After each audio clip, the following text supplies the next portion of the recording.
Hey guys, and welcome back to Ultra Game World. And today we are looking at the RX 580 4GB version. This card that we have in our hands is the SAPPHIRE NITRO version. As you can see, it's got a nice backplate, really nice. It's a twin fan or a dual slot fan edition. It has the 8 power by the 6 power connections, so it is quite a power hungry card, this one. We're going to take a look at this today. I'm going to put this into my gaming PC, which is a Ryzen 3600 with 16GB of RAM and a 1TB NVMe drive. So it should be no bottlenecks on this. Should be able to run this graphics card absolutely at 100% and should be able to get everything we can out of this. I picked this up on a Facebook marketplace for £140, which I think is actually quite a good deal. Now, ideally I would have wanted the 8GB version, but we are where we are in graphics cards at the moment, and unfortunately I couldn't get the 8GB version, but a 4GB version came up. RX 580 is actually a good card, still in 2021. It's still going to be sort of like 1650 super sort of area, but maybe a little bit extra, but for 1080p it's going to be enough, and I'm pretty happy that we picked this up for 140, seeing as on eBay at the moment it's about 200 to sort of like 250. To actually get this for 140, about £60 or even more, less than what is sort of the going rate at the moment for these cards. I'm actually pretty happy with that. So without further ado, let's stick this in our computer, let's boot it up, make sure obviously first of all it's all working, and then we'll get onto the benchmarks. The benchmarks are probably going to be Cyberpunk 2077, Control, maybe Witcher 3, GTA 5 obviously, and Fortnite, and then maybe a couple more if I can fit them in. But without further ado, let's get into it. So here we are, loaded up into Witcher 3. This is our first game we're going to try. As you can see in the top left hand corner, our graphics card's sort of sitting at 62 degrees and is 100% utilised. So that's really good. You know, it does look like our graphics card is working fine. Looks like the cooling's fine at the moment, although it's a tad bit hot, but as long as it doesn't get into sort of like the 80s and sort of like the mid 80s, then it's fine. Anything sort of 80 and below is fine. So 65 at the moment, that's perfectly fine. Let's just do a little recording here, and I'll get back to you with the results at 1080p. As you can see, obviously we are sitting at 133 frames per second here at 1080p low. So the Witcher 3 average frame rate of 139, 1% low of 129, and a 0.1% low of 129 as well. So as you can see, that graphics card is really holding up well. We have plenty of room. We could have gone to medium settings. So really good showing for the RX 580 there. So here we are, loaded up into Fortnite. 100% 3D resolution, 1080p, unlimited FPS, all set to medium settings here.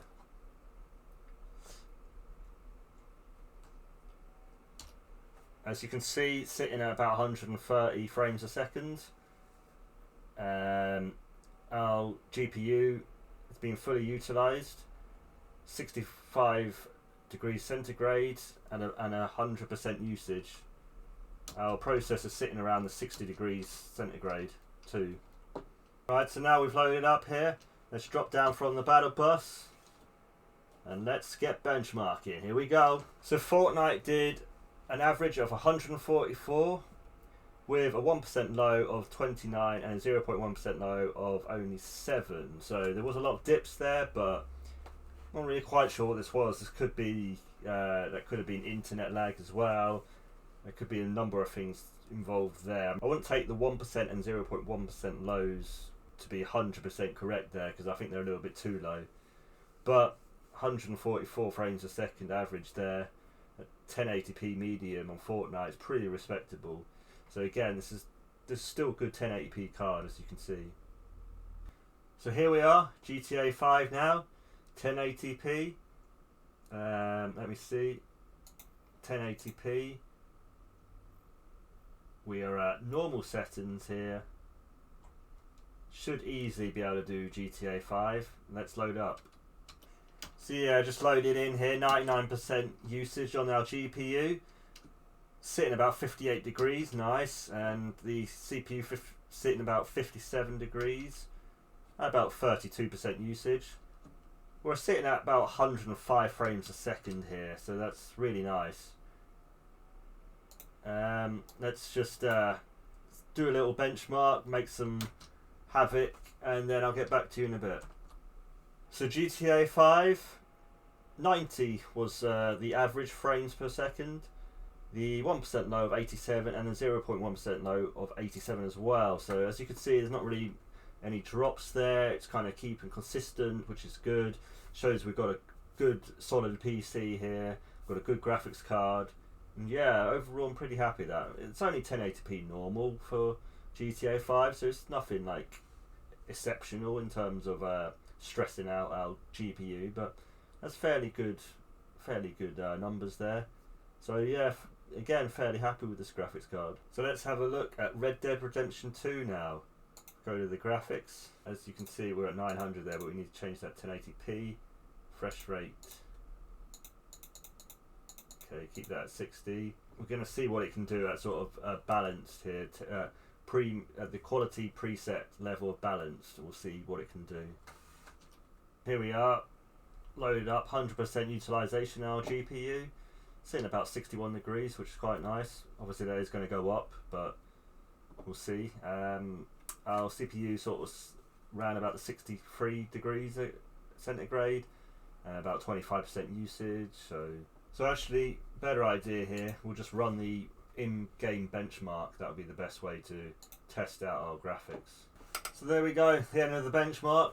As you can see here, average was basically 60, minimum was basically 58, and yeah, so basically at 1080p on sort of balance settings, we can still keep 60 frames per second at Red Dead Redemption at 1080p, so that's really good. I'm happy with that. The graphics card is performing fine, isn't overheating, it's getting up to about 75 at maximum degrees centigrade, which is perfectly fine, and our CPU doesn't seem to be going over sort of 65, so really happy.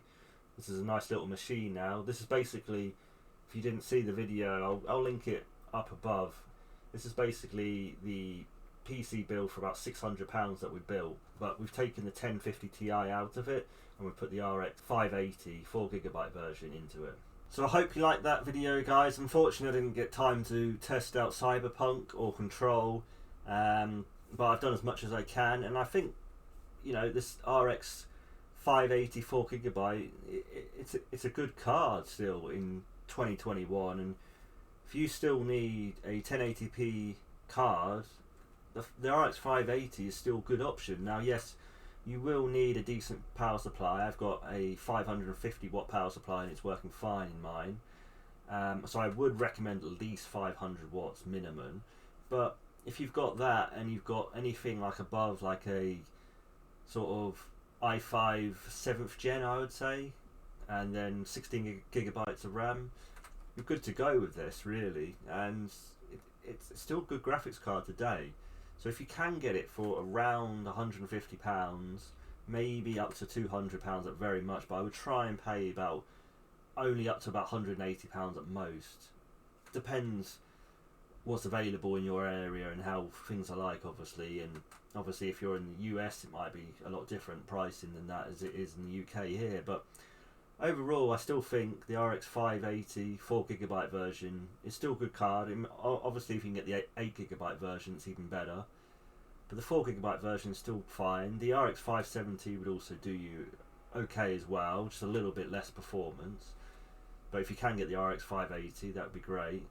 Obviously on the Nvidia side, the GTX 1650 Super or even the GTX 1060 6GB is actually going to be good. The 3GB is probably going to be a little bit less performance than this, and you obviously only have 3GB of VRAM, video memory, rather than your 6GB or here where we have 4GB, so it's a little bit less. But overall, yeah, in 2021 these cards will get you by for now, and that's kind of the main thing that you want to do, just to kind of get by, and then hopefully end of this year, maybe next year, start of next year, you'll start to see graphics card prices come down and everything will kind of settle down in the market, and you'll be able to buy the actual graphics card you want to buy rather than paying nearly £600 for a 1080p card, which is just crazy money. But it's just the market we're in currently, so it's just where we are. But anyway, I hope you like this video, guys. Please like, comment and subscribe, and I will see you in the next one. Bye, guys.